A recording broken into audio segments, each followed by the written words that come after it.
तुरंत ही एक काली बिल्ली टूटी हुई खिड़की से तेजी से घर में घुस आई। हरीश ने कहा, एक चमगादड़। तभी एक बड़ी बदसूरत काली बिल्ली दरवाजे की चौखट पर खड़ी हो गई।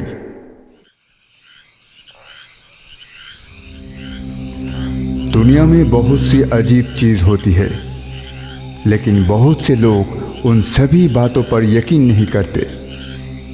मेरे जिंदगी में एक बार एक अजीब चीज हुई थी। ये सिर्फ अजीब नहीं, ये बहुत अजीब थी। मैं आज आपको वही बताऊंगा। जो इस पर यकीन करना चाहता हो यकीन करे। अगर अब यकीन भी नहीं करते हैं तो मुझे दुख नहीं होगा। मैं उस समय हजारीबाग इलाके में एक जगह सरकारी काम से रह रहा था। वहां के लोग एक आदमखोर बाघ की क्रूरता से बहुत डरे हुए थे। वो कई देशी और विदेशी शिकारियों की गोलियों से बार बार बच जाता था। लोग कहते थे कि वो बाघ कोई आम बाघ नहीं था, वो बाघ के रूप में एक हिंसक राक्षस था। कुछ लोगों ने उसे कई बार अपनी आंखों के सामने हवाओं में गायब होते हुए देखा है। ऐसी लोगों की कमी नहीं है जिन्होंने उसे इंसानी भाषाओं में बात करते सुना हो। जंगल में बैठकर वो लड़कियों की तरह रोता था। उसकी चीखों को इंसानों की चीख समझकर जो भी जंगल में जाता था वापस नहीं आता था। इसीलिए लोग उसे शैतान कहते थे। शैतान को पहली नजर में ही पहचाना जा सकता था, क्योंकि उसकी पूंछ नहीं थी। शायद जंगल में किसी दूसरे जानवर से लड़ते समय वो पूंछ की शान से वंचित हो गया था। लेकिन लोग मानते हैं कि शैतान की ये पूंछ ना होना ही उसकी चमत्कार का सबसे बड़ा सबूत है। बाघों को पूंछ नहीं होता, ये भी मुमकिन है। इसमें कोई शक नहीं कि ये कहानियां झूठी है। आदमखोर बाघ अक्सर बहुत चालाक होते हैं। बड़े बड़े शिकारियों भी उन्हें नहीं मार पाते। इसीलिए ऐसे सारी कहानियां उनके नाम पर सुनी जाती है। एक शाम मैं अपने दोस्त हरीश के साथ हिरन की शिकार से लौट रहा था।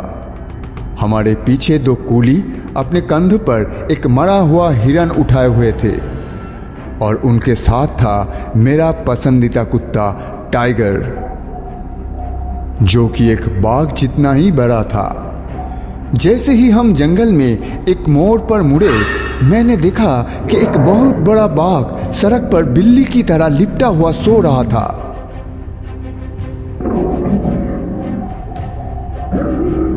उसी समय हम दोनों ने एक साथ अपनी बंदूक चलाई। शैतान उछला और फिर नीचे गिर गया।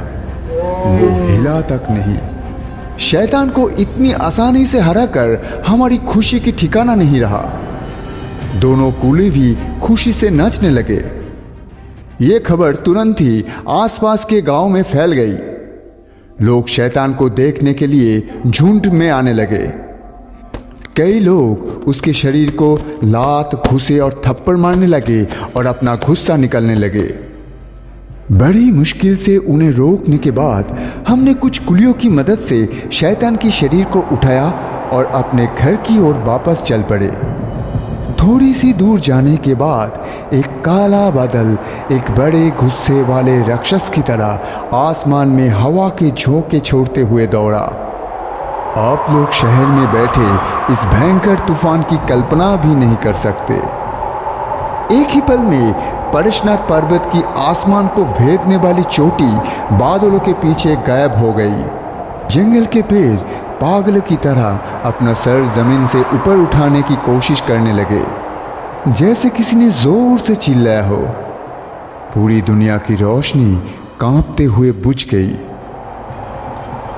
तूफान के बाद बारिश आ गई, वो भी शाम के अंधेरे के साथ। कसम से आज घर नहीं लौट पाऊंगा, क्योंकि मेरा घर यहाँ से कम 5 मील दूर है।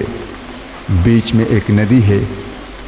अगर बारिश की वजह से उस पहाड़ी नदी को पानी मिला होगा तो वो अब तक दुगनी बड़ी हो गई होगी। कूली भी जाना चाहते थे। बख्शिश का लालच भी उन्हें रोक नहीं सका। उन्होंने 2 वजह बताई।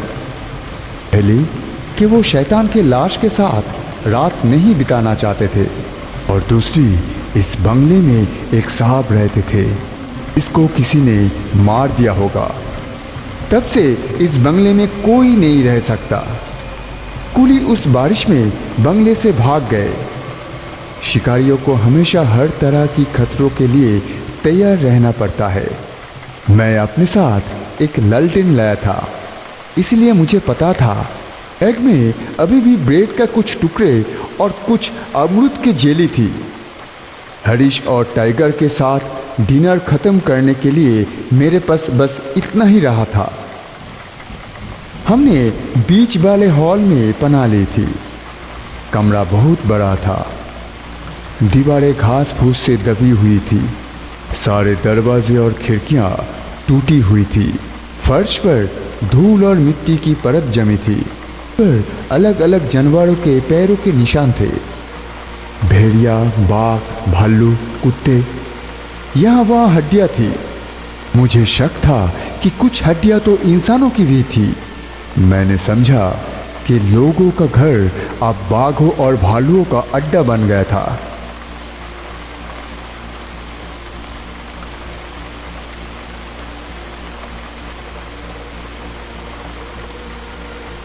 हरीश ने वैसा ही किया जैसा मैंने कहा।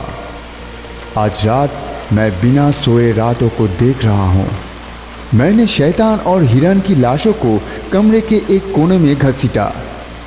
आसमान के अंधेरे को चीरते हुए पानी की धारा बेचैनी से धरती की छाती पर लुढ़क रही थी। बिजली की चमक लगातार खाली जगह के एक तरफ से दूसरी तरफ जा रही थी। आसपास का इलाका बारिश की पानी से और घायल जंगल की चीखों से भर गया था। टाइगर को यह टूटा फूटा घर बिल्कुल भी पसंद नहीं आया।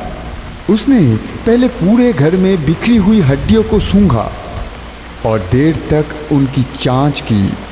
फिर उसने अपने नाक ऊपर उठाई और कुछ सूंघने लगा, जैसे उसे कोई अनदेखा डरावना जानवर मिल गया हो। टाइगर एक बहादुर कुत्ता है। वो बाघ को देखकर भागता नहीं था, लेकिन आज वो डर से बेचैन हो गया। मैंने इधर उधर देखा, लेकिन कुछ भी शक वाला नहीं दिखा।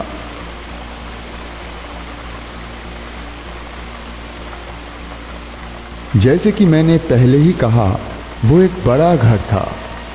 उस कमरे का अंधेरा मेरी छोटी सी लालटेन की रोशनी से भी दूर नहीं हुआ। अचानक ऐसा लगा जैसे कोई लंबी परछाई दीवार पर धीरे धीरे चल रही थी। मैंने हरीश का एक हाथ पकड़ा और कहा, देखो देखो हरीश। टाइगर ने अपना सर उठाया।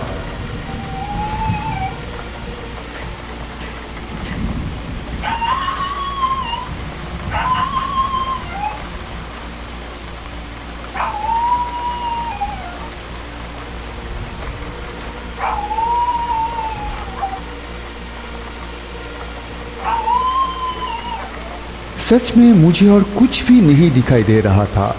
मैं शर्म से चुप रहा, ये सोचकर कि ये शायद मेरी बहन है। बाहर जंगल में एक शेर दहाड़ता रहा। शायद शैतान की पत्नी अपने पति को ढूंढते हुए जंगल में घूम रही थी। दहाड़ धीरे धीरे धुंधली होती गई। अचानक मुझे लगा कि कोई मेरे कान में बोल रहा है।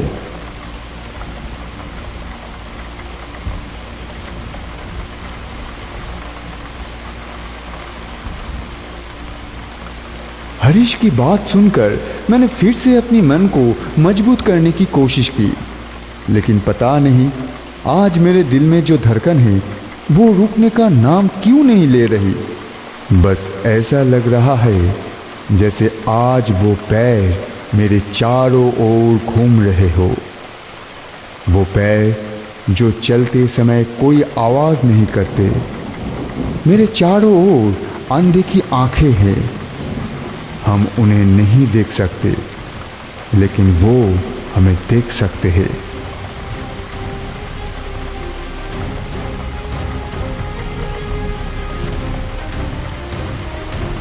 लगता है कुलियों की बकवास ने तुम्हारे दिमाग पर असर कर गए।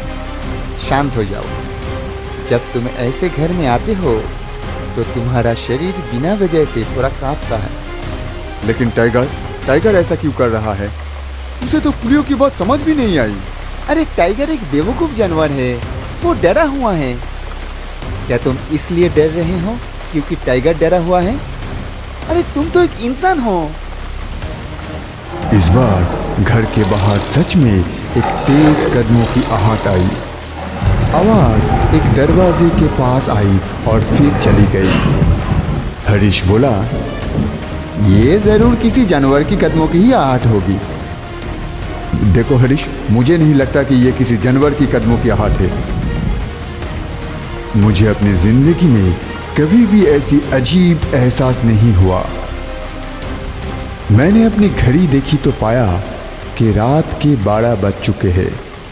हरीश ने खाने की टोकरी निकाला और कहा, देखो रात बहुत हो गई है, चलो अब खाना खा लेते हैं। तुम अकेले खाओ, मुझे आज भूख नहीं है। ठीक उसी पल बाघ की खतरनाक दहाड़ फिर से शुरू हो गई। क्या शैतान का साथी को पता चल गया है और वो यहाँ आया है? हरीश ने कहा, बंदूक उठाओ, बाघ अंधा रह सकता है। बाघ की दहाड़ एक दर्दनाक अजीब चीखों के साथ बंद हो गई। तुरंत एक काली बिल्ली टूटी हुई खिड़की से घर में घुस आई। हरीश ने कहा, एक चमगादड़। फिर एक बड़ी काली बदसूरत बिल्ली दरवाजे के चौखट पर खड़ी हो गई। चमगादड़ घर के चारों ओर गोल गोल उड़ने लगे और काली बिल्ली ने अपनी पूंछ उठाई और म्याऊं म्याऊं करने लगी। चमगादड़ अचानक शैतान की लाश पर आ गिरा। फिर उसने अपनी पंख फैलाए और वही खड़ा रहा, जैसे कि कोई श्राप हो। टाइगर फिर से खड़ा हुआ और एक भयानक चीख के साथ मेरे ओर दौड़ आया और लेट गया। कांपते हुए मैंने उसके शरीर को छुआ और देखा कि वो मर चुका था। हरीश हैरान होकर बोला, सुरेन वो देखो, वो कैसे हो सकता है? मैंने देखा जिसे हमने गोली मारी थी, जिसकी लाश को इतनी सारी कुली कांधों पर ले आए थे, जो अब तक मर चुका था। वो शैतान अब हमारी आंखों के सामने अपने चारों पैरों पर सीधा खड़ा है और उसकी दोनों आंखें आंख की दो गोलों की तरह जल रही है। वो दो आंखें हमें जलाकर राख कर देना चाहती है। बाहर बाघ फिर से आवाज लगाने लगा। मैं जोर से चीखा और जमीन पर गिर पड़ा। उसी हफ्ते मैंने दूसरी जगह ट्रांसफर के लिए अप्लाई कर दिया। कौन जानता है, शायद मैं फिर से शैतान से मिलूं। हरीश के अनुसार शैतान हमारी गोलीबारी में नहीं मरा, वो बस बेहोश हो गया था। शायद बेहोश था, शायद नहीं।